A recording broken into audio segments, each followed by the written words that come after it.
Welcome to the webinar from MassBike. We are talking about bike touring. And Randy, feel free to jump on in and introduce yourself, and we'll get going soon too. What are we titling this webinar, by the way? Well, welcome everybody. We were calling this Maine to Canada, bike slideshow. Very descriptive.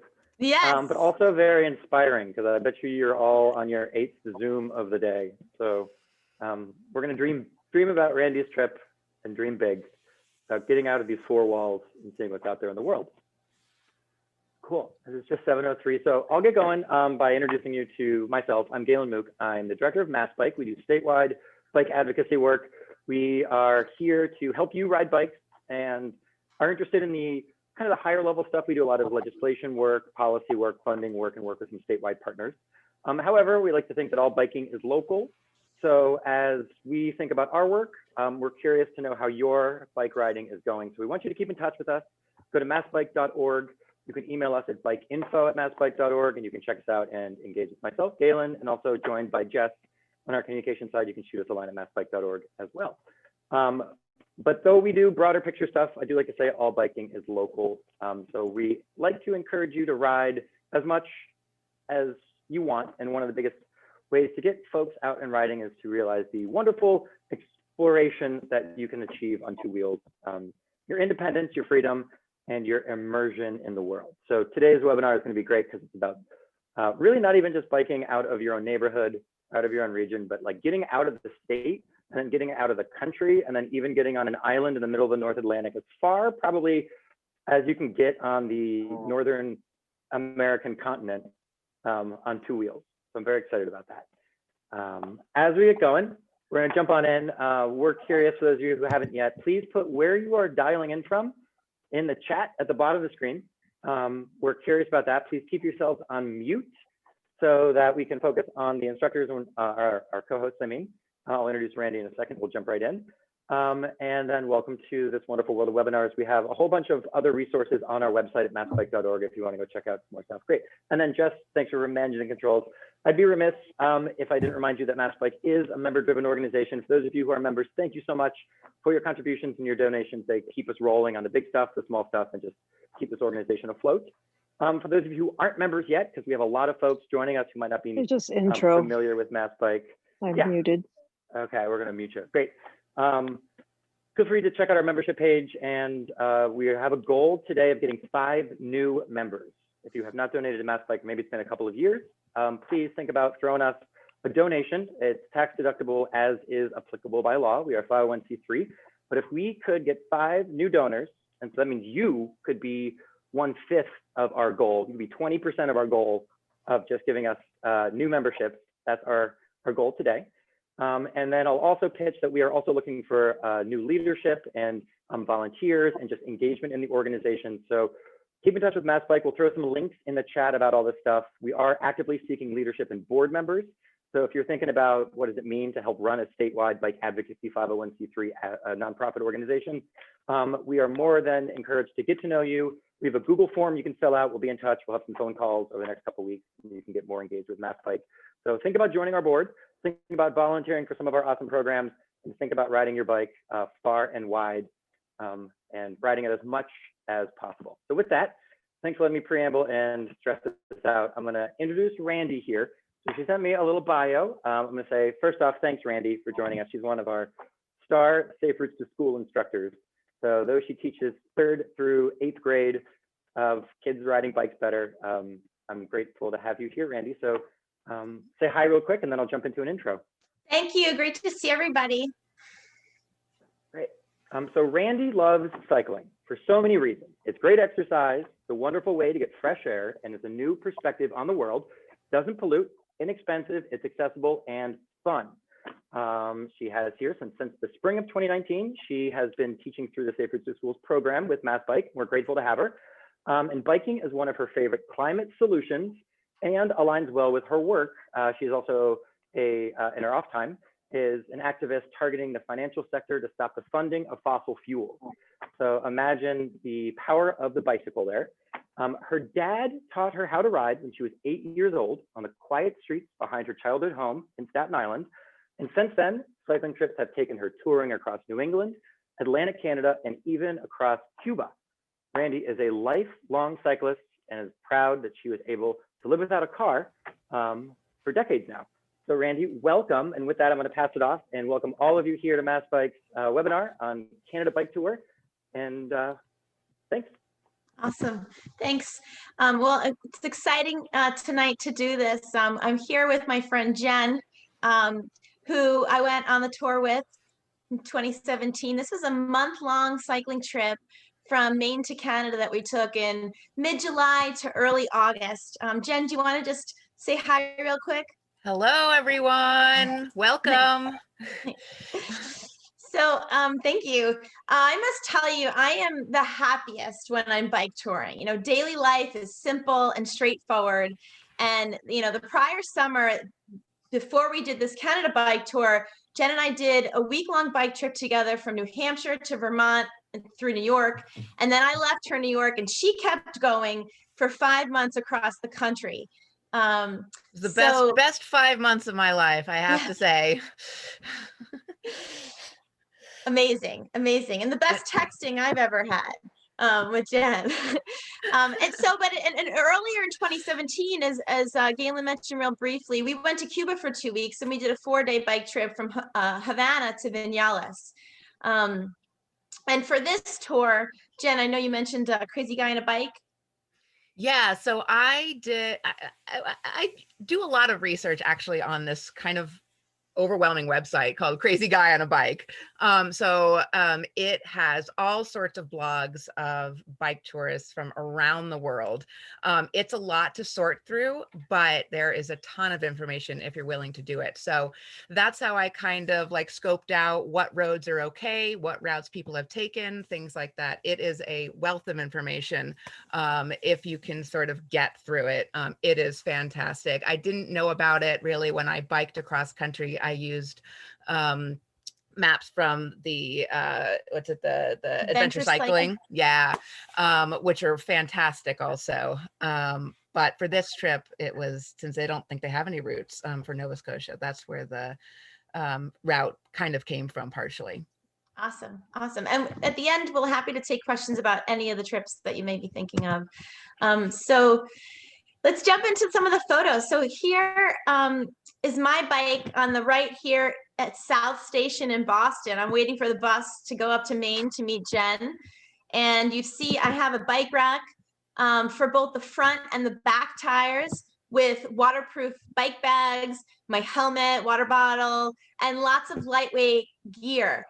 So what do we have in the rear bags? Here's a short list of stuff, you know, our bedroom, our closets, but everything has a purpose. And we actually like to say that things should have 2 purposes. You know, try not to bring something that you can't think of it being useful for a second purpose. In the front bags, which are smaller, we've got food and tools and toiletries and maps and some random stuff, including a harmonica. Yeah. And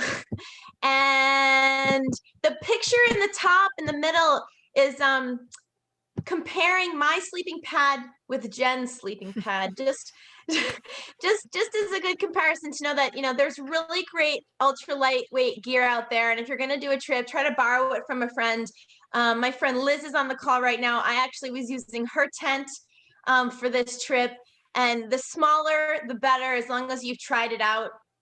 And Jen, you can also make do with the old stuff though. Just strap it on your bike in random ways. Let me tell you, you don't have to do lightweight. You can have all sorts of stuff falling off your bike basically. And you know, so if you want to do it, you can do it. You don't have to do the lightweight stuff either. Yeah. And one really important thing is a good hat to cover up your hair when you get off the bike. You want to mention that? You will definitely notice in most of these photos, I either have a bike helmet on or my pink little cap, which I basically wear every other second that I don't have a bike helmet on, because you have helmet head all the time. Yeah. And so a hat is key. Yeah.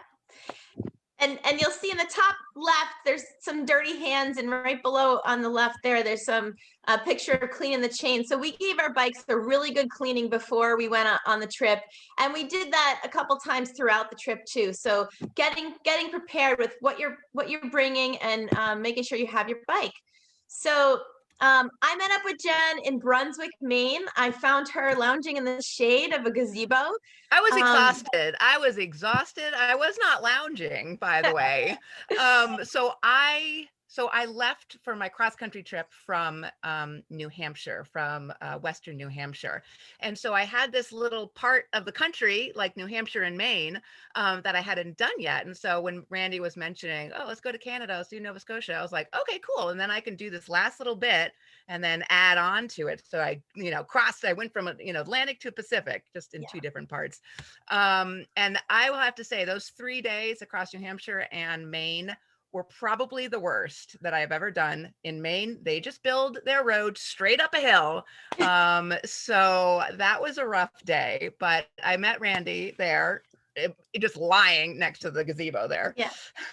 And she had been biking for 3 days, and the bottom right picture here is actually our trip the year before. This was one week that I did, and then she kept going. But we, that just to give you a sense. So she was doing the piece between this part in New Hampshire to the coast in Maine, which you'll see soon. So that day, well, I guess I wanted to just mention gazebos a little bit more, because at least on our New York, New Hampshire trip, they are amazing. Gazebos are a place to rest and stretch. You have a soft place to lie down on the grass. You have outlets often to charge your phone in a gazebo. If it's raining, you can be protected. You obviously are going to eat whenever you stop, so have a snack break. Sometimes you may be even able to connect to Wi-Fi if you're lucky. But I would say if you want Wi-Fi, go near libraries. You can find Wi-Fi at libraries. This top right picture is the Androscoggin swinging bridge, which was a bike pedestrian bridge in Maine that was pretty, and we wanted to check it out. And then the bottom left picture here, I put in, this is actually from the New York trip, but it's to make the point that, when you go for a bike trip and you're all rigged up with your bags, you have to get used to your rig. It's heavy. It's a little wobbly feeling when you first get on. So you want to make sure that you're steady and confident. You're making minor adjustments on your bags, or your handlebars stuff, anything that you need to do. You want to do that in the beginning and just get used to your rig. And I would note on that picture, you can't see it here, it's really small, but she has something called a TLC on the handlebars, which is the tiny little camera. And it's also, actually, I call it the tiny little camera, but the TLC actually stands for time lapse camera. Yes. It's kind of like a GoPro, but it doesn't use as much data. It doesn't use as much power. It'll just keep going for days and days. But you get this sort of time lapse, and I had that going all across the country, and it kind of makes a really funny video of the ride, and it was kind of fun to do. That was mostly my dad. He found it. He was like, yeah, do this. And I was like, okay. Anyway, it was a cool little addition. 7 days. It was 7 days in like 3 minutes. It was insane. Yeah, it's cool. Okay, so we usually stayed at campgrounds without advanced reservations, which was like different for me. I'm a crazy planner, but you have to be flexible. You want to look at the map and have a rough idea of different places that we might shoot for the next day. And then we would try to call after lunch to see if the campground had room. And Jen, you had said there's a state park system rule. Yeah, well, some states, if you go to a state park on foot or by bike, they have to let you in, which is good to know for the states. So I definitely ended up in really not so great campsites, but also just like sometimes they just are like, here's this huge thing just for you, and you're like, okay, cool. Yes. So they have to find a place for you, and sometimes that works out great and sometimes it doesn't, but it does make you feel much more confident just rolling up to a state park on a Friday afternoon saying you have to let me in. Yeah, and we have some funny stories where we just like stood there nicely and didn't leave until they found a little piece of land for us. I'm sorry to interrupt. Yeah. I just have to ask on that point, Jen, is that like a state park is a mass DCR has that as a regulation. It's state by state, so I don't think I'm not sure about Massachusetts. I know it's true in Michigan. I remember Michigan. So you have to look up the state park regulations, not necessarily Massachusetts. All right, well, in the chat, we have that DCR does have that policy. Oh, thanks, David. Awesome. So I'm just gonna interrupt every so often with tidbits like that. Like Nice. you 114, if you're in Massachusetts, you participants, feel free to tap DCR on the shoulder, but say thanks, because that's awesome. Sweet. So in the bottom left here, you can see the laundry line that we would always set up. And in the morning, we had a routine where we would want to make sure to dry out the tent and tarp right away, to make sure that we're not putting wet tents and wet stuff as much as we can to avoid mold and smelly stuff and uncomfort later. In the mornings, we would have a hearty breakfast. We would pack everything up and make sure that it fits again. You know, and also checking the campsite as whenever you're camping to leave no trace, picking up stuff that you might have, even if it's a little sticker to an apple or something. At night, I would read Harry Potter to Jen aloud from my phone. I had downloaded 3 of the books, and maybe play a teeny bit of harmonica before falling asleep. We had a nice little routine. Little Harry Potter between the tents. It was great. Yes. You set up your tents right next to each other. Yeah, we would set them up so that the doors were facing each other so that we could have privacy from everybody else, and just yeah. And we tried to get up early, but not always. We had this funny little goal to try to go for 10 miles by 10 a.m. 10 by 10 was what we tried for. It didn't always happen, but that was what we were working for. So a note about rest stops, and I should say we were biking probably anywhere from 35 to 65 miles a day, depending on where we were and how we felt. But the rest stops keep us going. You know, you want to stretch, make sure to fuel and eat. We were burning so many calories.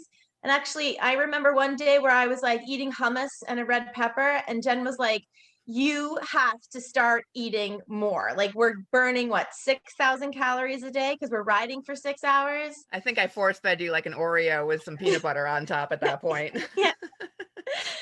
So, you know, rest stops are important. Get your fuel, fill up your water bottles. And I kept, I'll grab it. I had my bladder in my bag, so I would fill up my water bottle with that.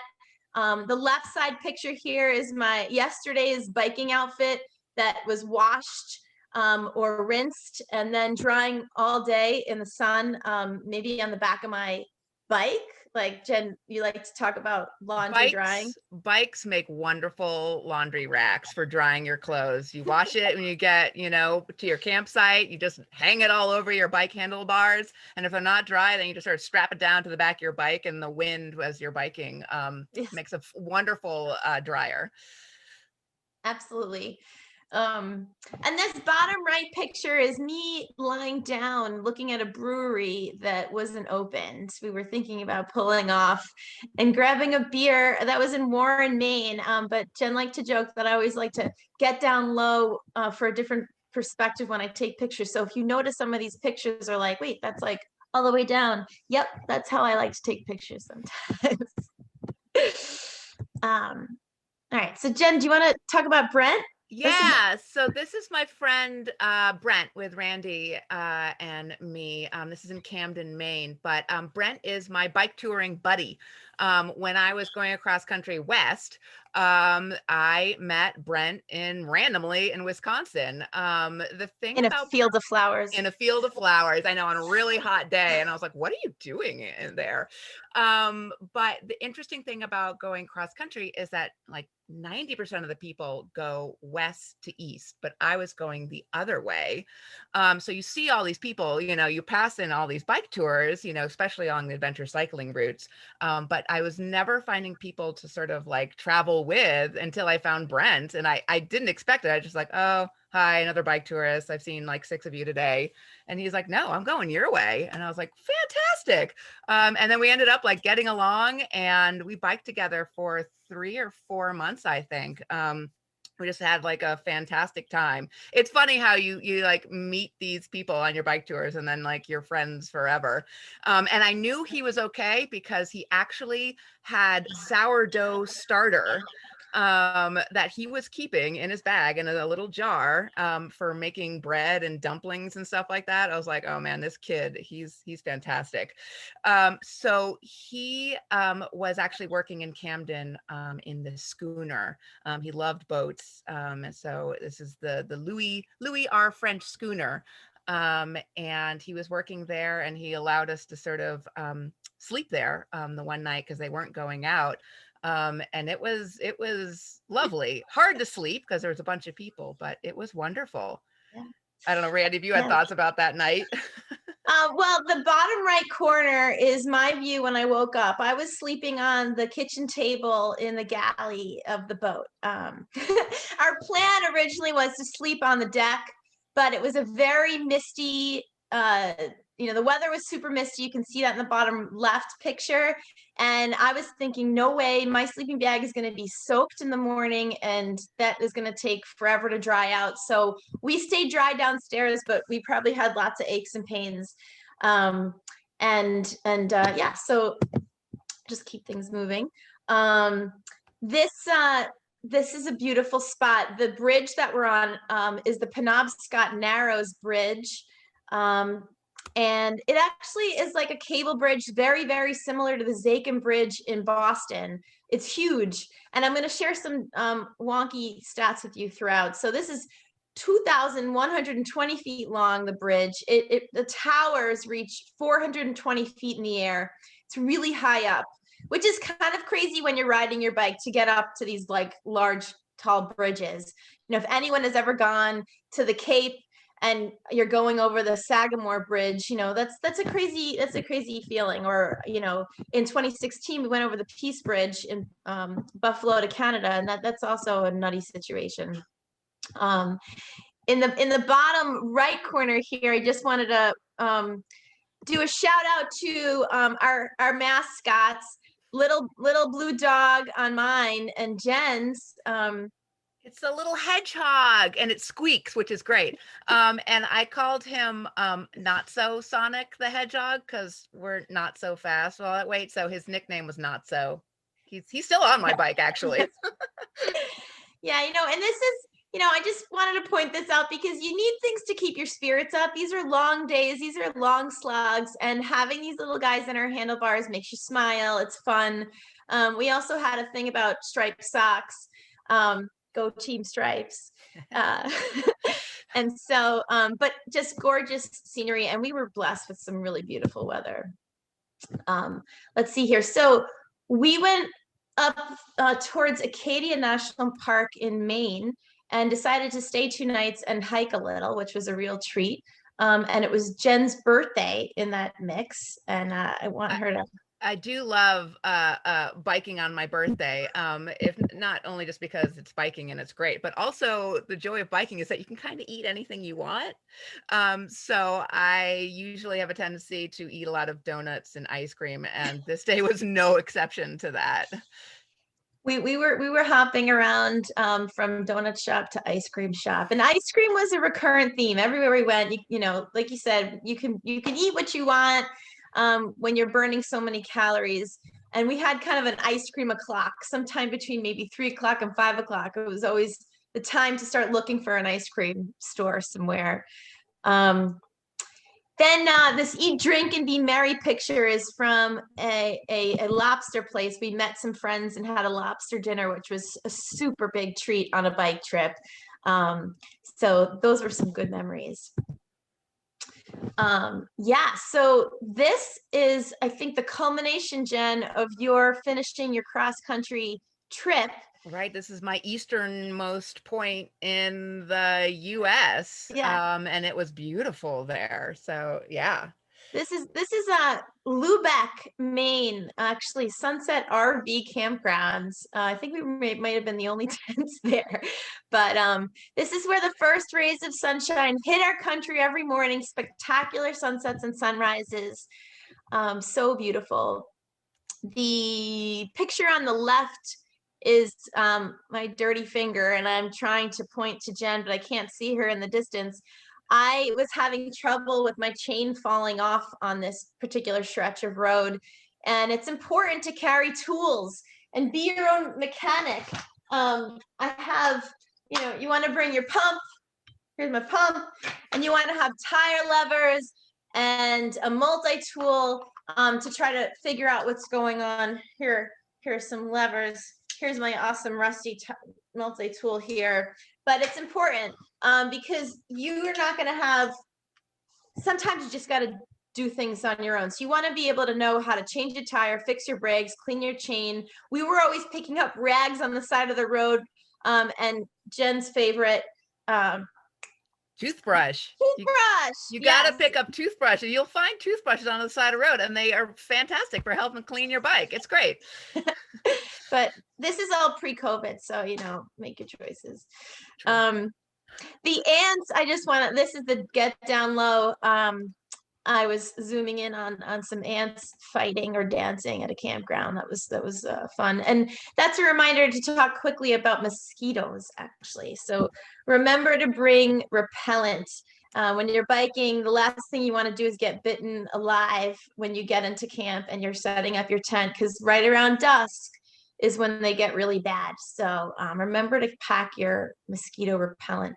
So this was our last day in the States. We're really close to Canada. And just to get us grounded here, this is so cool. We crossed the border by ferry, by 2 ferries, actually. So these blue dotted line, I think they got moved, actually, but the Lubeck to Campobello was a little ferry here, and then from Campobello to, actually, no, it was from here. This was the first ferry, and then to Letite was the second ferry here. And Campobello was pretty cool. That's where there is a museum about, is it Teddy Roosevelt?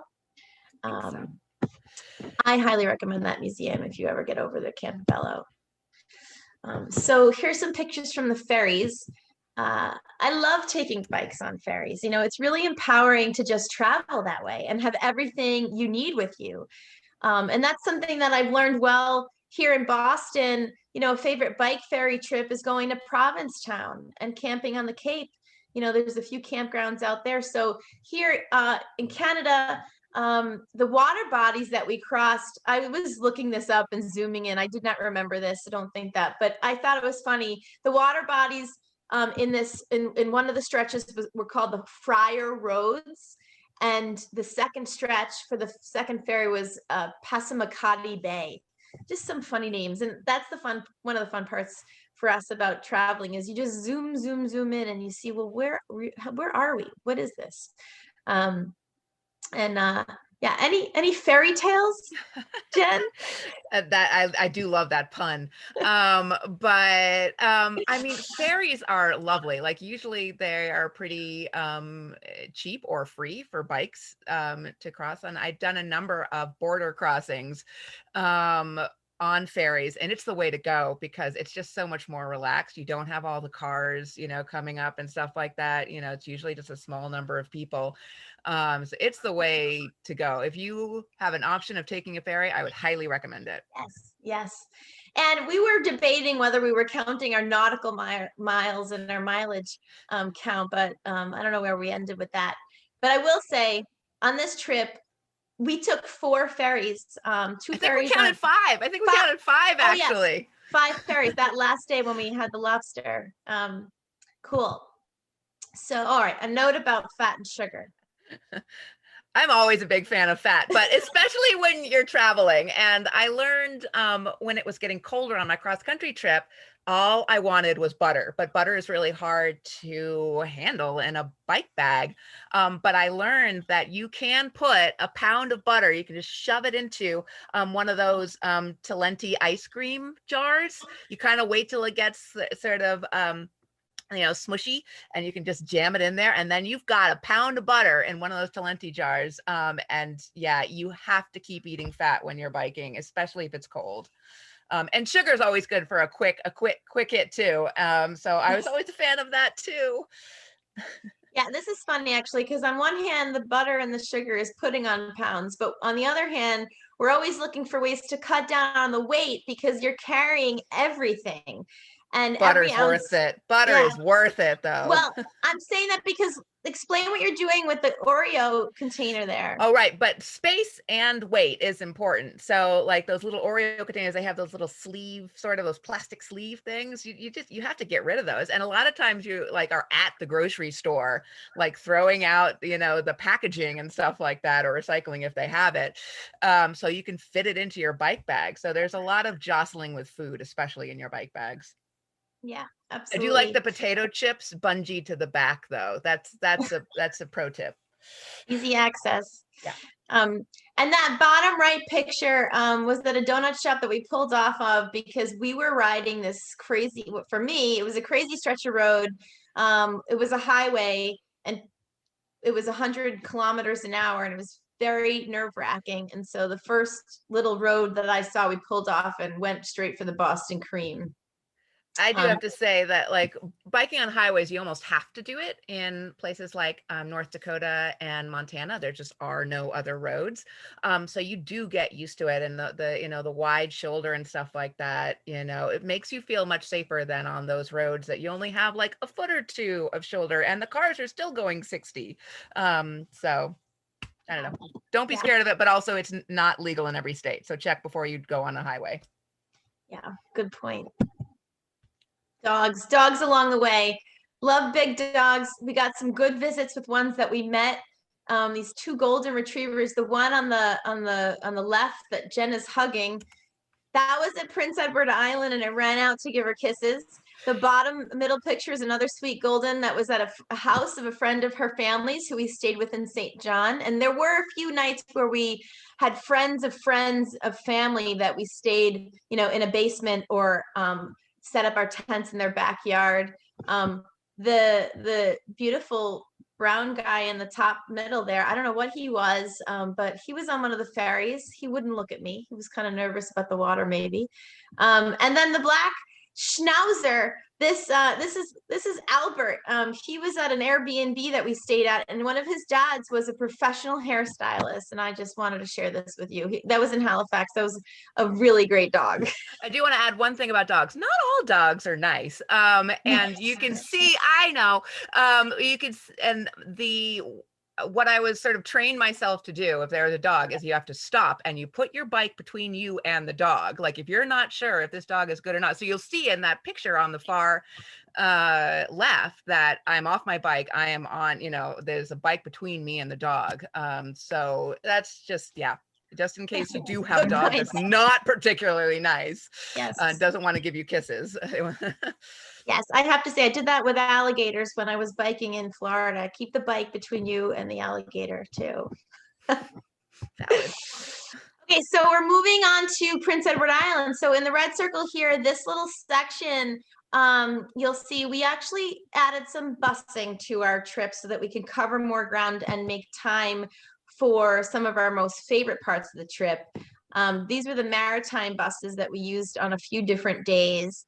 Not consecutively, but spread throughout the time in Canada.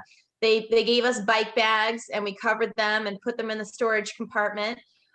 We had one stretch from St. John to Prince Edward Island, another stretch in Nova Scotia from New Glasgow to Nyanza, which was the start of the Cabot Trail.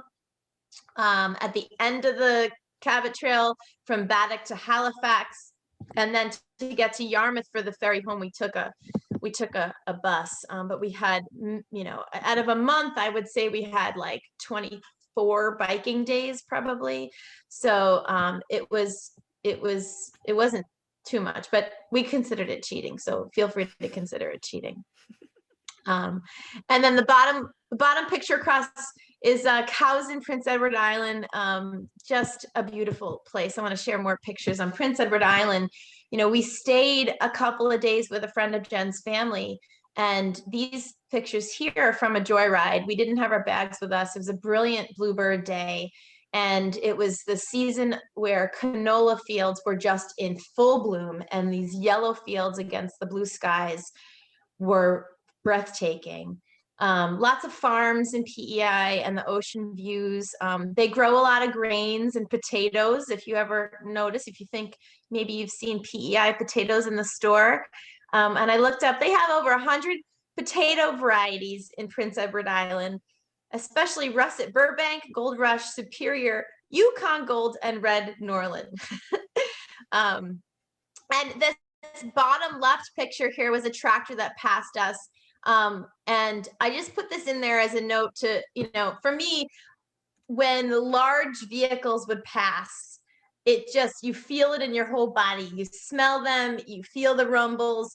And I often, for this one, I was like, I'm getting off and letting those hay bales go by, because I don't want one of those to roll off and hit us. It was intense.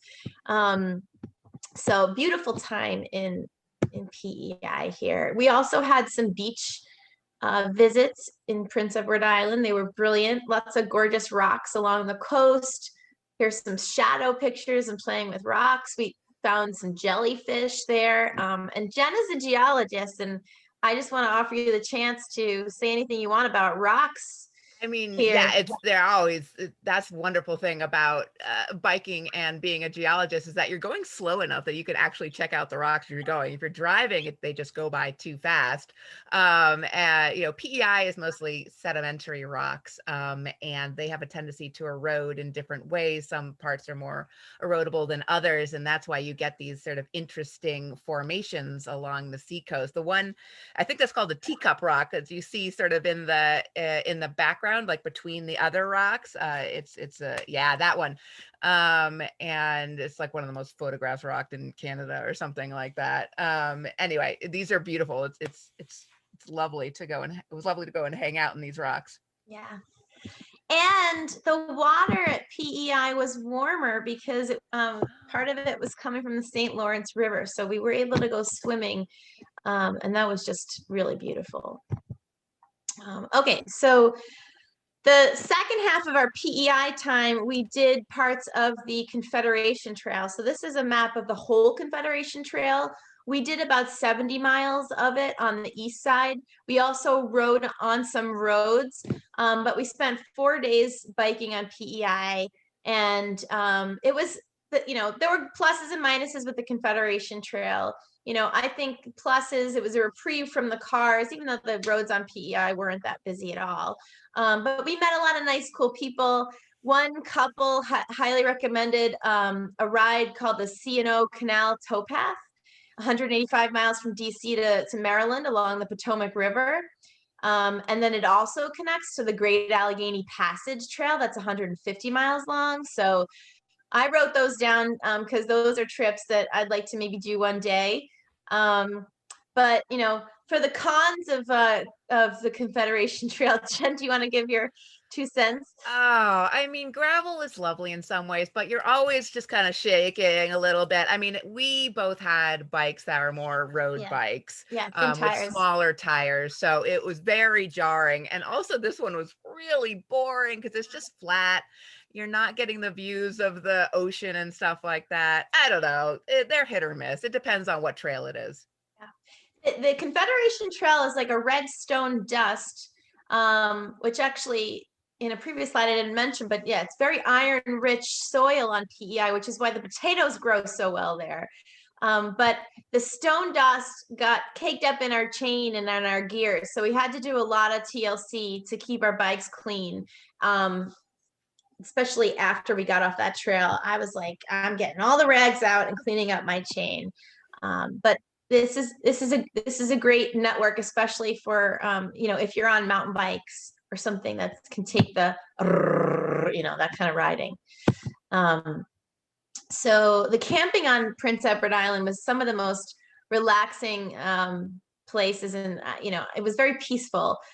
We had one campground was across the street from this beautiful ocean view here, and that top left corner was one of my most favorite shots from the whole trip. If you can follow from the top down, I see a face. I don't know if you can see a face in the silhouette there, but there's like a long forehead and like a sunken eye and a little nose, little lips, and then a long chin. So incredible. I love this shot. And yeah, what I also just want to point out here in terms of snack foods and good foods for riding, Triscuits, cheddar cheese, and sliced tomatoes. Yum.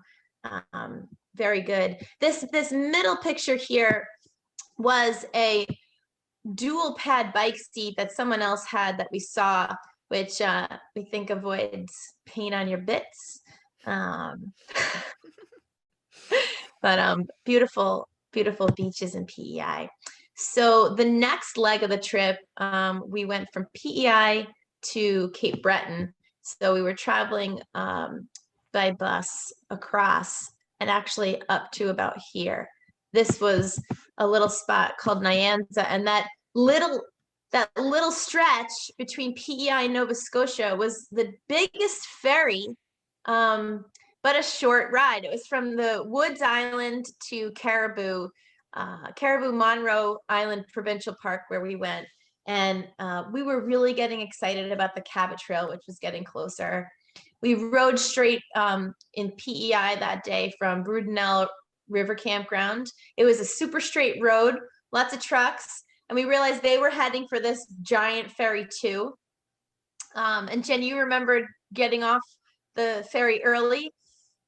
Yeah, for some reason, because they put us right in the bow, and so they call us down to get the bikes and whatever, and there's all these tractor trailer trucks and stuff like that, like right next to you. But so I was sitting right in the bow when the bow opens up. I think that's the photo that you're seeing on the right there. So we're like docking into the station. I was like, that's cool, and I think we were probably the first ones out. You're like, well, we're coming out. Look out, everyone. Yeah. We were the only two bikes on that ferry. And you can see the cars lined up on the second floor here. So we made our way to the Cabot Trail. Just to give you a bird's eye view really quickly, this is on the tip of Cape Breton. We went clockwise, starting in a town called Nyanza. And here, I split this up so you can see a little bit better, but that was down here. This red dot says Big Spruce Brewing. And before we arrived, I had picked a campground that was 8 miles away. And then we got in at like 9 o'clock at night and we realized, no, we weren't going to be interested in riding 8 miles in the dark. So before we got there, I had zoomed in on Google Maps, saw that Big Spruce Brewing was there, and that they had a lawn. And so I called them up. I called the brewery up and I said, hey, this is kind of a random question, but, would you mind if 2 women came and pitched our tents on your lawn tonight? And he was like, well, we're closing at 8 o'clock. When are you getting in? And I said, after that. He said, well, we won't be here. As long as you're gone by the time we open, we open at 10. And we're like, yeah, we're going to be gone at 7:30 in the morning. So this was very funny. We never saw the brew folks. We never had a beer, but we camped on their property, and it was a beautiful hill that was a great kind of last minute figuring out where to be safe and how to figure out the night. So across the middle here is the elevation profile of Cabot Trail. It's got over 8,000 feet of elevation, and you can see there's these 2 big mountains and then some smaller ones. The whole length of the Cabot Trail is 182 miles long. The water views are breathtaking from the highlands. All around the ride is the Northumberland Strait between Prince Edward Island and Nova Scotia, also including the Gulf of St. Lawrence coming down from the north. And then on the east, you've got the North Atlantic Ocean. The Cabot Trail is considered to be one of the best places to go for a cycling tour in North America, and many bikers want to do it. Just know that it is a road. You are riding on a road. There is no bike trail. The Cabot Trail is just the name of the road. The shoulder is just inches wide. The roads are windy, and a lot of people visit the park by car. So you have tourists, driving around. So yeah. But it was absolutely gorgeous, and I would do it again in a heartbeat. And I think we were debating whether to go counterclockwise or clockwise, but we decided to have the ocean on our left, and so went around. There was a 20-mile section of road that was under construction, So it was sticky and crumbly hot asphalt that would have ruined our bikes. So we found this Le Cabi. You see in the top right here, we found two brothers, Larry and John, that helped us get through that construction spot. And we decided to have them ferry our bags over a couple of those giant hills. So I didn't have the best granny gear. Gearing is extremely important because you Yes. have to be able to go low and slow for a long period of time. So the lowest gears, make sure you have some very good low granny gears. But Randy wasn't quite equipped for that. So hauling those loads up those hills is very hard. Yeah. Yeah. So it was great. It was great to find them. So we gave them our bags in the morning, and they would find a spot and circle back to us, and on a little piece of paper tell us where they left our bags. So, and Jen was a little nervous about giving her bags. That's your life. Everything is in those bags. So I was definitely nervous. I don't know, but they were wonderful. Yeah. John and Larry, they were great. And I just want to say a note about this picture on the left. This is a gorgeous spot. One of the prettiest spots that we had slept at. I mean, everyone was pretty, but this was one of the campgrounds that we showed up and they said we're full. And, we didn't move. We stood there and kept smiling and couldn't leave because we had ridden so many miles that day and we weren't going anywhere. And so they finally said, well, do you want to stay in the overflow area? And we were like, sure, it doesn't matter. Like any piece of, ground, I can just pitch my tent on. It was 3 more miles. Fine. We got it back on our bikes and rode 3 more miles after a really long day. And then we get to this spot and it was absolutely incredible. This rock to sleep under. The sky was clear. We waited for the moon. It was way better than any spot at the campground that they had. So be persistent when they say we're full, because you're not taking that for an answer. And then when they see you're not leaving, they're going to find some place for you to go. So this was one of the biggest days on the Cabot Trail. That top left picture, if you see, it says 11% grade. I knew it was going to be nuts. And I learned my don't bonk lesson that day. Bonking is when you don't have enough calories and water, and you got to eat. You really have to make sure that you're eating. Just like in hiking or other sports, you have to continually eat. It was unseasonably hot for Nova Scotia that day, in the 80s. And it was really grueling up that mountain, but incredibly gorgeous at the same time. And I realized there was no good spot to stop and eat, but I just ditched my bike in the ditch and sat on the stones. And I remember pulling out last night's leftovers, like a meal in a bag, and then had more energy to make it up that mountain. I don't know, I feel like skipping this next story, but it was so hot I was exhausted. Jen, you can tell what you want of this piece. Yeah, there was sort of a walk out to this lookout, and I could tell Randy was really tired, and she just kind of like lay down like under this like bench and tree, and I sort of was like, now what do I do exactly? But I couldn't, I don't know, there was a small little thing, so I just like went out and did the lookout and hurried back to make sure she was okay. And by the time I got back, you had roused yourself. So I had some heat exhaustion. Yeah, it was hot. It was hot. Yeah, it was a hot day, but gorgeous. And on the way down, it was absolutely like crazy fast. We flew down that road. I'm gonna guess like 50 miles an hour on our bike. Even like we were all no, you would have freaked out at 50. I freak out at 35. Fast. We were fast. We were going up fast. And one of the days going up the mountains, most days we had gorgeous weather, but one day it was super misty and we could hardly see 20 feet in front of us. And then when we crested the mountain, it was clear on the descent. So that was pretty incredible. These were beautiful shots. So Larry and John, again, they took our bags. They took us, they brought them, one was a grocery market, and we went into the grocery store and said, do you have some bags? And they pulled out this shopping cart full of our stuff, which was hilarious. But it was great because we spread out. We did some shopping there, and we spread out in a parking spot, got rid of packaging, repackaged stuff, and got all situated. I remember we were talking with a motorcyclist that gave us some ciders that day. But it worked out really well. A note on food: peanut butter in the bottom right corner, super important, especially spooning it, dipping it in chocolate chips. Those are good calories to just keep you going. And Jen had said that you had seen that. I knew some people bike touring, instead of having a water bottle in their water bottle holder, they had a big peanut butter container in their water bottle holder, because that's what you need more. You need that just as much as water almost. Yeah, easy access. The bottom picture across here was a gorgeous campsite at Warren Lake on the Cabot Trail. We decided to stay there for 2 nights. Their main camp, this is another situation where the main camp was full, and they said, do you want to stay at our day camp? And, we'd never been there, and we say yes to anything because we have no other options. We arrived and we want to sleep. And so this was a day site, and we had it all to ourselves at the end of the day. It was absolutely gorgeous.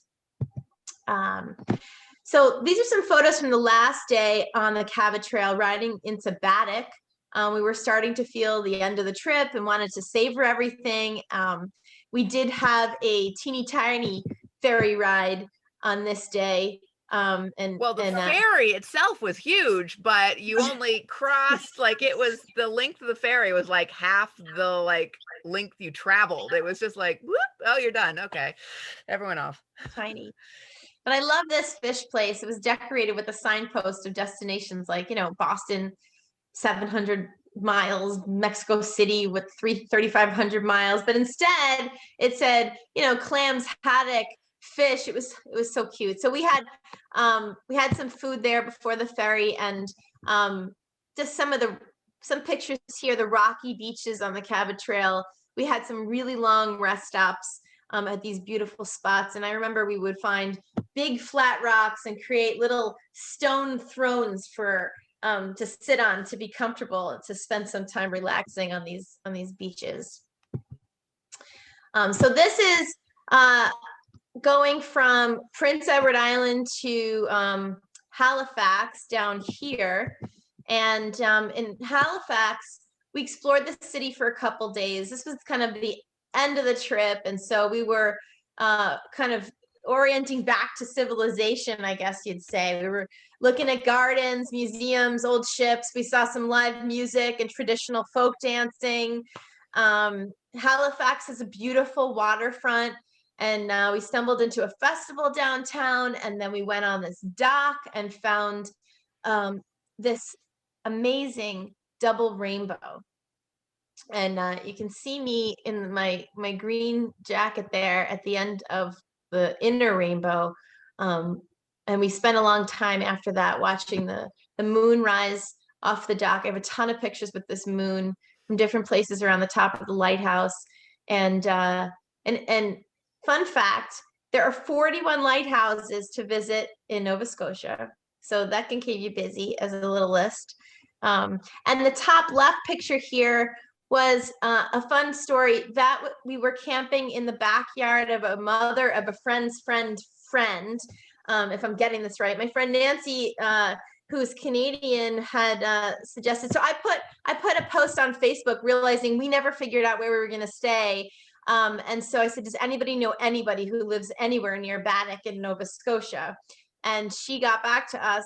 Her friend worked at Atwood's, which if you live in Cambridge, it's a bar in East Cambridge, which is actually across the street from my house. And her friend worked at Atwood's and once dated a girl who was from Nova Scotia, and her mom lived in Nova Scotia and let her stay there. So that was a hilarious, several connections. And we even had our own little waterfront beach, which was beautiful. Some more photos. These are old Maritime Maps of Nova Scotia from one of the old ships that we toured there. And in the bottom right is a pretty cool chart of Morse code, which I find amazing. It was really cool to see the secret code decoded. And on the left There's a lot of public art in Halifax. This was a public art sculpture with at least a dozen bikes painted red, piled into a pyramid, and they called it the Bicycle Thief. So just, we have a lot of art pictures from Halifax because we were chilling out and walking around town. And after a month of touring, we finally headed back stateside to Portland, Maine. So this ferry here is the biggest ferry that we were on. I think you would agree, Jen. Oh yeah, I think it's huge. Yeah. Yes. Between This Yarmouth thing- and Portland. Yeah. Yeah. And actually, I'm remembering now, the reason why we were in Halifax for a couple of days is because this ship has 4 engines, and they delayed our return trip because they gave us some explanation about the engines being down. So everybody had to be rebooked to stay until they got the engines back and running.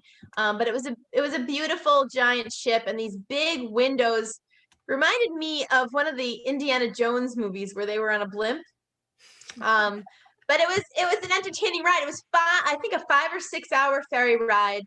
And they had music playing for the passengers. If you can see here, there's live a couple music. of Live Yes. music. live music. So some guys playing fiddle and banjo.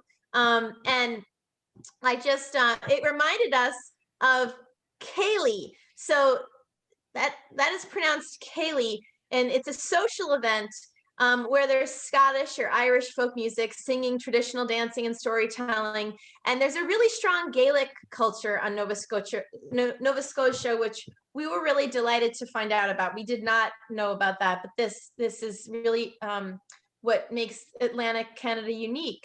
It was one of the first areas in Canada that was established, and it has a diverse history of Aborigine, Celtic, Acadian, and African cultures that date back hundreds of years. And in the case of the Mi'kmaq, those are the indigenous people on Nova Scotia for thousands of years. So they're home to more than 100 cultures and ethnicities from all around the globe in Nova Scotia. So that concludes our slideshow. We are happy to stick around and take your questions about this trip or anything else that we mentioned or anything related to bike touring. Thank you guys. And thank you, Jen and Galen. Oh, yeah, thank you. And Jess. Thanks you both. Thanks, Randy. That was I'm very nostalgic and wistful of some of the tours that I've taken out there, and to say, man, it's been a while. It's been too long since we've been able to take this opportunity. So thanks for reminding us this is possible and this exists. Thanks everybody for chiming in too. I want to say we've had some good stuff in the chat. So if you have any questions, feel free to utilize the chat. Or if anybody wants to raise their hand, I think that's a feature that they can do down at the bottom of the screen. Very encouraged to hear how folks have engaged in touring on their own. And some of the stories that you might want to share with us. Feel free to keep in touch and also just to cross-pollinate in the chat. Our goal is to inspire you all to get out there and ride, and maybe you can find some folks to ride with. Yeah, and I remiss to say that I meant to say at the beginning of this webinar that if you have any particular tips or items that you've used while touring, something that has been like a key pannier or an awesome inflatable pad or a little sleeping bag or something that saved you along the way, feel free to think about that. We're also here to still share just a little bit. I'll show you mine. This is a little water bottle that I picked up. I was doing a bike tour with the East Coast Greenway Alliance. We were doing a routing tour from Providence, Rhode Island up to P-Town. And we were doing like route by route, turn by turn instructions on how to get through the East Coast Greenway routing in Massachusetts along the South Coast and the Cape. And Christine from the East Coast Greenway showed me this bottle, which is tiny when it's deflated and rolled up, but it actually fills out to be a whole liter that you can fill up, which is so clutch out there. So we're happy to stick around for those of you who want to hang out and show off some of your cool gear. Feel free to throw it in here. And with that, I'll kind of open it up to the chat if folks want to raise their hands. Myself, my staffer Jess, and want to thank those of you who are members of MassBike who might be considering joining MassBike. I'll make one final pitch. And we're trying to get 4 more members tonight, so feel free to go to our membership page at massbike.org and just contribute and be a part of the movement here. And of course, through advocacy, if there's anything that you want to do that helps you bike better, we want to know about it. We want to help you get out and ride. So I did see a picture. I did see a question in the chat. Was there ever a mechanical issue that we couldn't fix on the road?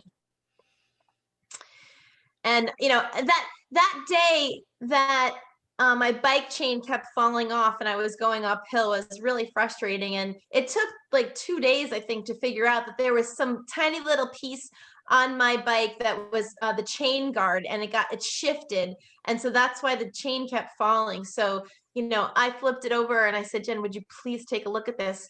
But Jen, do you want to share any stories, or your mechanic, you know, you studied up for your touring. I did. I sort of had a hunch that I wanted to do a bike tour, but I didn't realize I didn't have a lot of bike mechanic skills. So the first thing I did was start taking bike mechanic classes, and it really saved me a lot. I do have to say that I didn't have too many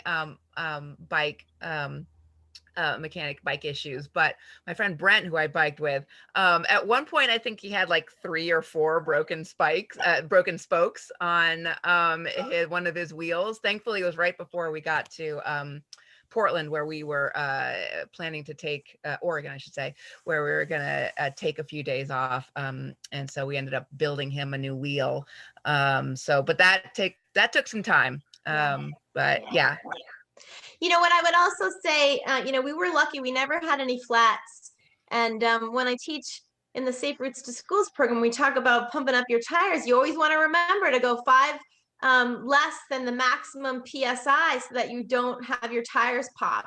So just that's one way to make sure that your tires are performing for you throughout your travels. I see. Do you ever feel unsafe or worried about your gear overnight? I did I always feel nervous when I'm stealth camping, or whatever you want to call it. Everyone has their own name for it. I don't know why. I've never really felt, you know, unsafe, but I always feel very nervous when I'm stealth camping. I always feel a lot better at campsites when you're just kind of stealthing it. You have no idea who's gonna like find you, and it's a little nerve-wracking. But I don't do too much of that, but that's where I feel nervous. You know, that made me think of a time when we were in New York, I think, after we took a ferry across Lake Champlain. There was a huge hill, maybe it was like Route 71 or something, and it just was taking us forever to get up this hill. We pulled off onto a gravel area, and there was a truck that pulled in. We were in front of one truck, but then the other truck pulled in, and then all of a sudden we were in between 2 trucks. And I was like, time to go. Like, this feels weird, you know? So that just came to mind. But, you know, at the campgrounds, everybody was really friendly. We were, you know, the odd ducks rolling in on bikes. Like, people would ask, like, where's your car? And it's just, this is everything. These are our 2 rigs. You know, this is how we arrived. But I felt like people were looking out for us, and folks were very friendly. You know, I think it depends on where you go. In Cuba, we just got a lot of looks, and we were 2 women on bikes that were an uncommon sight. And so, yeah, we never left the bikes outside. We always like brought the bikes in where we were. But then also, I think the way that we set up our tents, like if my thumbs are the doors, it was like this. We would set up our tents like facing each other, so that we could talk about stuff. And I don't know, that was like a safety thing. So you can't hear anyone on the other side of the tent. Yeah, and they can't see you, you know, if you want to have your door open. All right. I'll ask Richard, who raised his hand. Richard, do you want to unmute and chime in? Just curious, how many miles a day? So I think we ranged, you know, between like 35 and 65 miles a day, depending on where we were. Jen, you think that sounds about right? Yeah, I think that sounds about right. When I was going cross country, my average is always around 50 miles a day or so, or I should say more like 300 miles a week, because there's usually a rest day or something like that about then. Okay, thank you. Yeah. Other questions?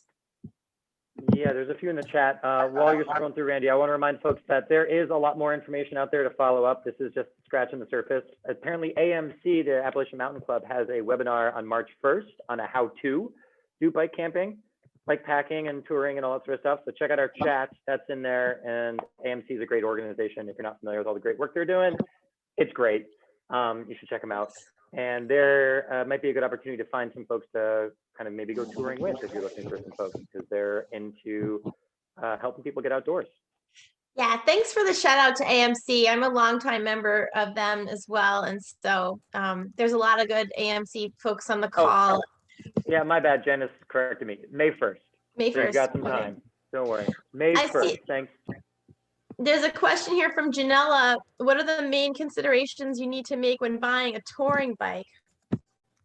And my bike wasn't special for this.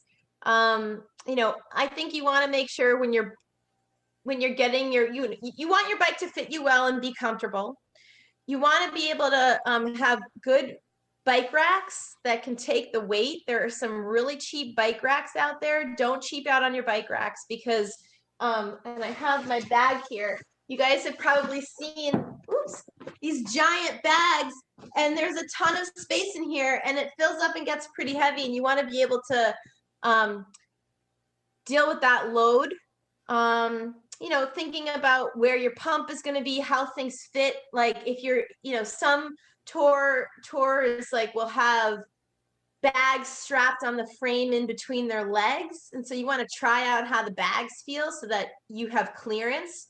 You don't want anything rubbing against your legs when you're riding. Trying out, your setup is important. Gearing. I'll just say that over and over and over again. You have to be able to get up those hills too with the load, but you can, change your gears on whatever bike. You just got to make sure that the frame is strong enough to take all that weight. I'm a fan of steel, but everyone has their own very strong opinion on that. Totally. I'll jump in a little bit there just to add that another thing to think about is the type of brakes that you want. So there's a lot of touring bikes now that have disc brakes versus rim brakes, which a lot of folks might be familiar with, where it stops you at the rim of the wheel. So, there's a lot of variation that checking in with your local bike shop and finding out what some of the options are.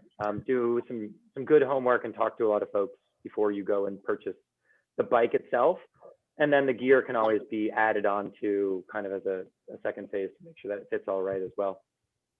But it's also nice to have like a uncomplicated bike so that you can do a lot of on-road fixes too. So make sure you know your bike and how to fix most parts. I see something about how do you deal with laundry. Oh, good. I love this one. I mean, you just sort of wash a few things every night, it seemed like to me. And then I literally would almost always have some piece of clothing off the end of my bike, that I strapped on with a bungee or something like that. That's what I do. Yeah, we had two outfits like for biking. And so we rotated bike shorts every other day. There was always a yesterday's pair that was wet and drying all day long for tomorrow. But we didn't have too much clothes. It was important not to fill up those bags too much. And in the very beginning, when I said I love touring because the simplicity of it, even just not having to really choose what you're going to wear, it's just what do we want to eat and when are we going and when do we want to stop? That's the simplicity and the beauty of biking. And you just have what you have. And I think that the elegance of just needing a few things is really terrific. For the ladies, I do have to say that skirts are fantastic because you can just put one on over your bike shorts. They're also changing rooms. Like, I don't know, skirts, man, they're great. Yes. I see Mary put a question in about food. what did you always have in your packs for food? Tuna, pasta, and of course, peanut butter and Oreos. Cheese. I always had cheese and crackers, peanut butter for sure, oatmeal for breakfasts. I feel like cheesy pasta with some vegetables. I feel like that was a classic meal of ours, and it's pretty good. And it's funny because when you're biking, you can stop and buy whatever you want. Like, very different when you're comparing it to a long hiking trip where you have what you have and you're not able to, spice it up. And so, Jen, you may remember I always had red peppers with me. Oh yeah, you love the red peppers. Yeah. I eat red peppers like apples, and just having something fresh and juicy was a treat for me. So yeah, I liked having that. And sometimes, mangoes would roll around in my bag, but you got to have avocados. They are so good. They come with their own packaging. It's great. Yeah. And I have so I think actually we used your stove one of the trips, because you have like a liquid stove, right? Yeah, my stove you can sort of fill with all sorts of, you can put in unleaded gas if you want. You can, so it's very versatile. So we did, I think, bring that stove. It's nice to have a hot meal. I would recommend a stove, but some people don't. I'll show my jet boil real quick, which I use for camping, but this is a really easy stove that goes together. You put the water in, and then the bottom screws on to a little canister of propane. But now that I'm remembering, I think we use the liquid stove just because that's more reliable, and we didn't want to not have warm food when we needed it. I think that's what we had decided. I see David talking about dynamo hubs. I had a dynamo hub. Those things are slick, and you can charge, I could charge my cell phone on it. The one thing about at least mine is that sometimes you're going so slow up the hills that it doesn't give you enough charge to charge your phone, and phones are kind of annoying that they turn on and off and on and off, and that actually drains the battery more than charges the battery. But they are cool. They are slick. If you want to do that, it's a wonderful way to go. I was jealous.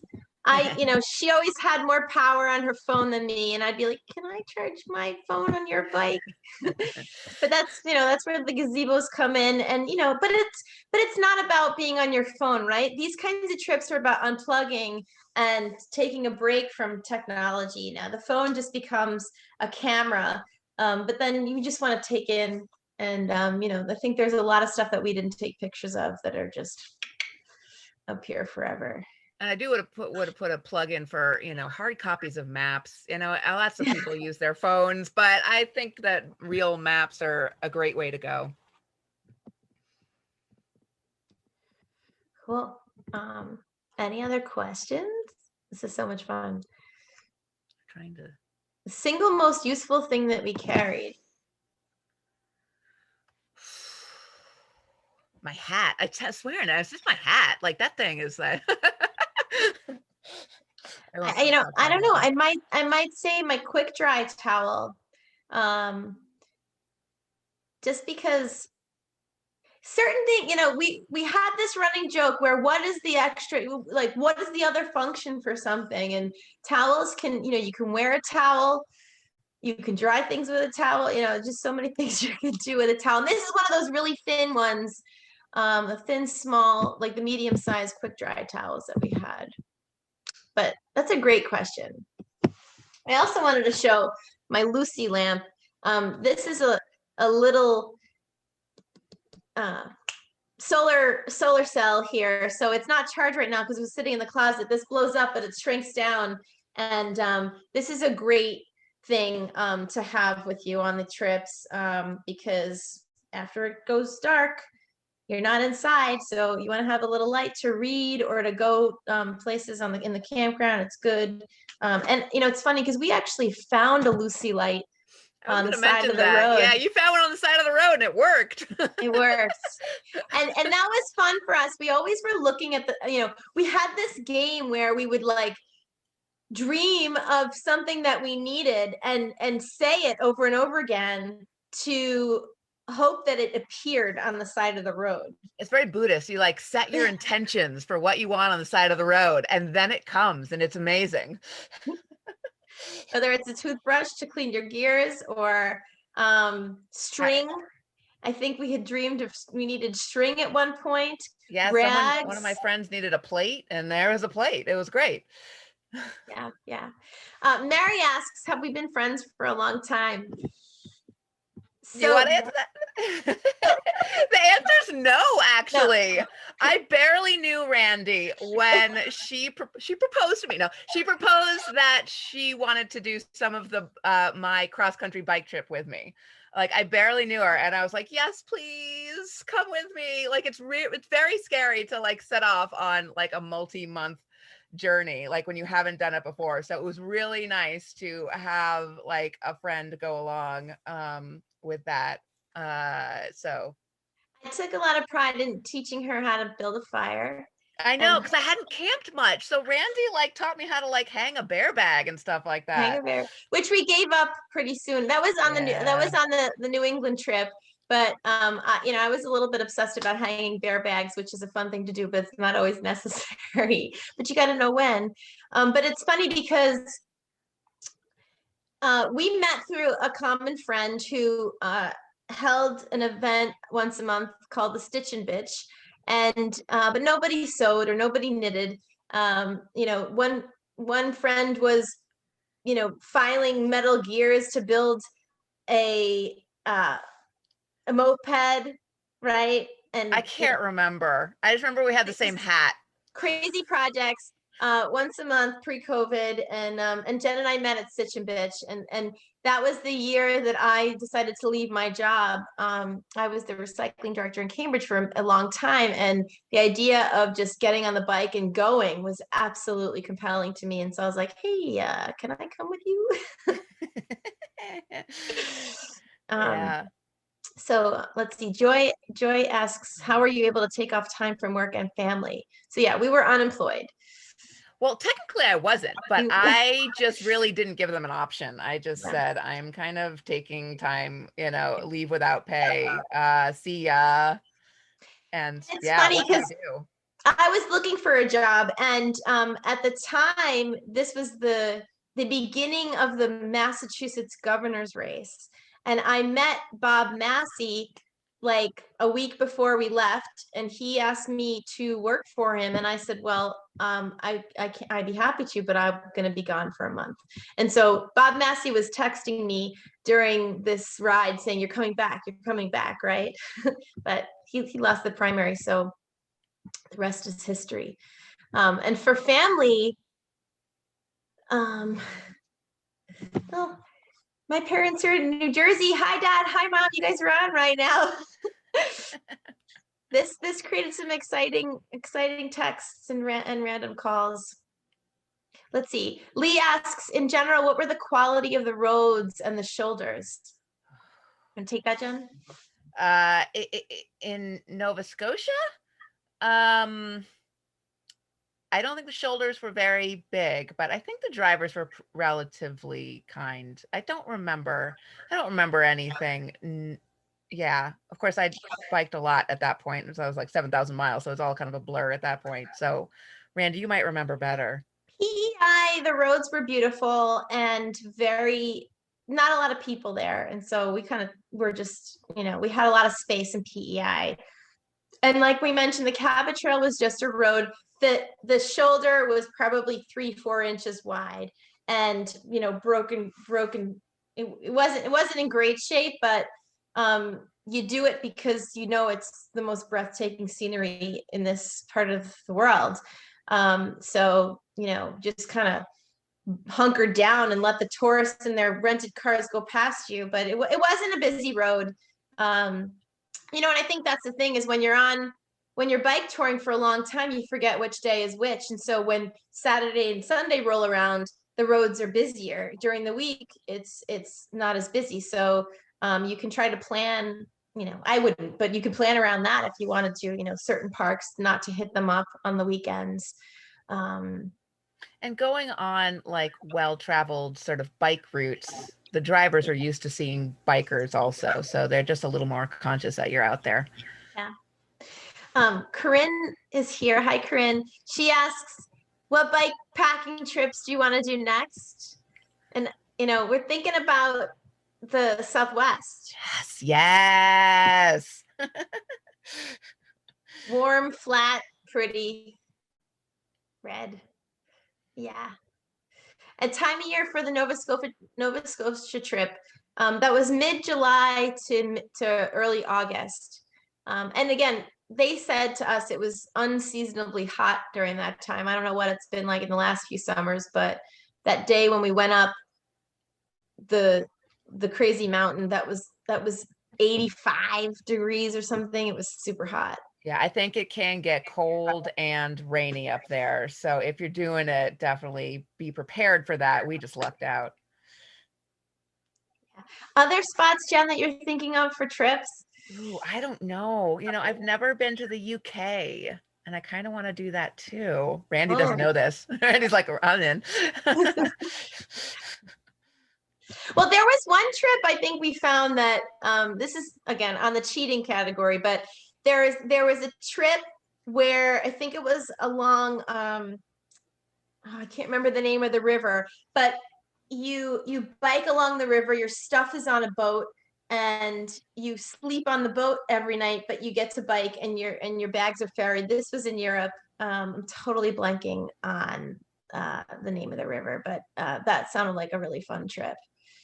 And the Danube. Danube. There it is. Danube. Thank you, Robert. But what was I going to say? The other paths that we were told about by folks on the PEI trail, here, the C&O Towpath Trail and the one in Pennsylvania, those are so close that I would love to go check those out. And Jen, when you went across country, it just sounded like riding around the Great Lakes, and you did like you veered off in Michigan. I was right? in Michigan forever because I wanted to do the Upper Peninsula, but I don't know. I did this really weird, but it was beautiful to go along the lakes, and they have a lot of good rides around the Great Lakes. A lot of people doing that. It was pretty.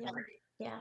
When I lived in Buffalo, we rode from Buffalo to Niagara Falls. That was just a day trip. But there are some really great bike paths along that way.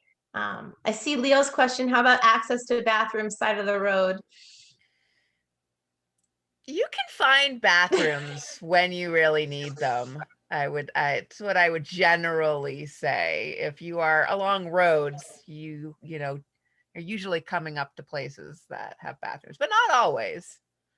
Sometimes you just gotta pop a squat. Yeah, it happens. Let's see if there's any other gear here that I want to share with you. I have my Showers Pass jacket. This is a great coat for riding, and it has a longer tail, so it covers your butt, but it's short in the front, so it doesn't hang low, so your legs come up and it doesn't interfere with the coat.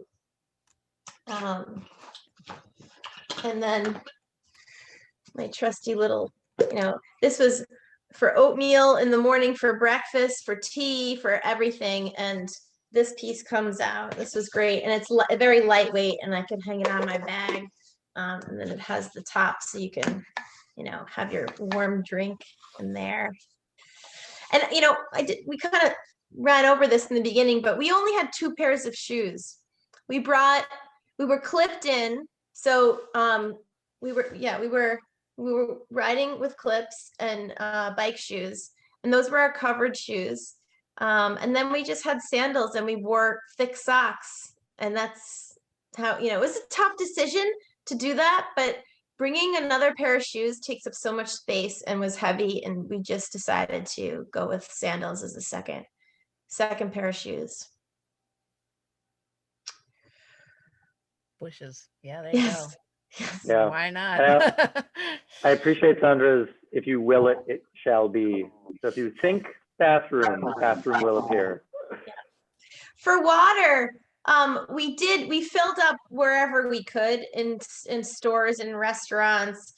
We did have a filter, We use the filter when we were in Canada every day, or in Cuba, I mean to say.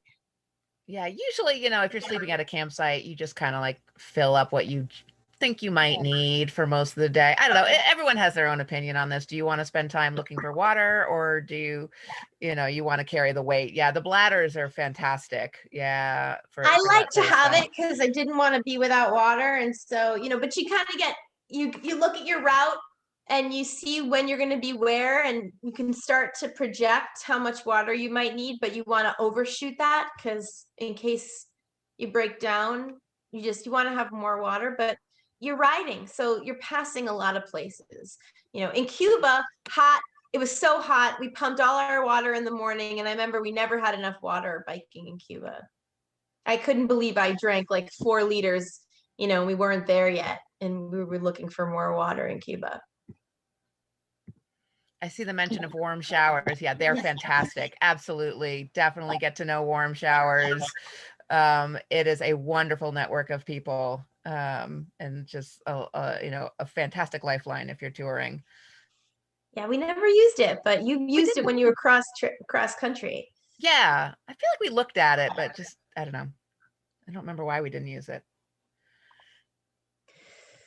Awesome. This has been great, you two. So thank you so much. I'm gonna say we're at like a little past 8:30. If anybody wants to throw any more comments or questions in the chat, feel free. We'll stick around for a few more minutes, but I do want to start wrapping up by, of course, thanking you both, Randi and Jen, for, sharing your excitement and your friendship and your tour and your experiences with us. That's it's just what we need right now. I mean, this has been full of smiles and hope, and it's so needed. So I'm inspired, and I hope you are too out there. I'm remiss if I wouldn't say that thanks to Crystal on our development team, who's been popping in some of the members who have been joining this hour and a half. So we're almost to our donation goal. Not to say this is all about money, but if you do want, we are one person away from hitting our goal of getting 5 new donors today. So thank you, Crystal, for keeping track of that and keeping me on track there. I'm done pitching. I'll also say one more thing is this hits home for me too, because I did the Cabot Trail 2 years ago as well. I did it through a charity ride called Climate Ride, where if you're interested in donating your time and your money and your fundraising skills, you can buy into a group like the Climate Ride. And we did a loop around Cape Breton and did the Cabot Trail. And it was so beautiful and so breathtaking to hit those mountains. And it feels like you are on the edge of the world, and it's beautiful. So get out there. And one more thing I'll mention too, if you are also interested, this is not a Cape Breton tourism commercial, but it kind of is. I also, when I was there, got introduced to the Ceilidh dances and got to understand that there's like historic blending between Scottish, Acadian music, which then became Cajun music when it went down with the French into Mississippi. And there's a giant festival that happens every year at the peak of foliage called Celtic Colors. And you can go to a bike tour of Cape Breton and do Ceilidh dance to Ceilidh dance for an entire week, bike touring on the Cabot Trail up there. So again, not a commercial, but if you are thinking about combining, please, maybe in October, we can go touring in 2021. Yes. Just something to think about. I'll throw this link in the chat of just getting out in the world, experiencing culture, experiencing geology in the rocks. I think the geology of Cape Breton is actually very similar to the geology of the Western Highlands in Scotland, based off the tectonic shifts and the cultural connections between the people. So I'm just saying, get out there and explore the world and do it on 2 wheels. And thank you for the inspiration, Jen and Randi, for getting us out. Cool. Thank you, guys. This was a lot of fun. I hope everybody's out on their bike this spring.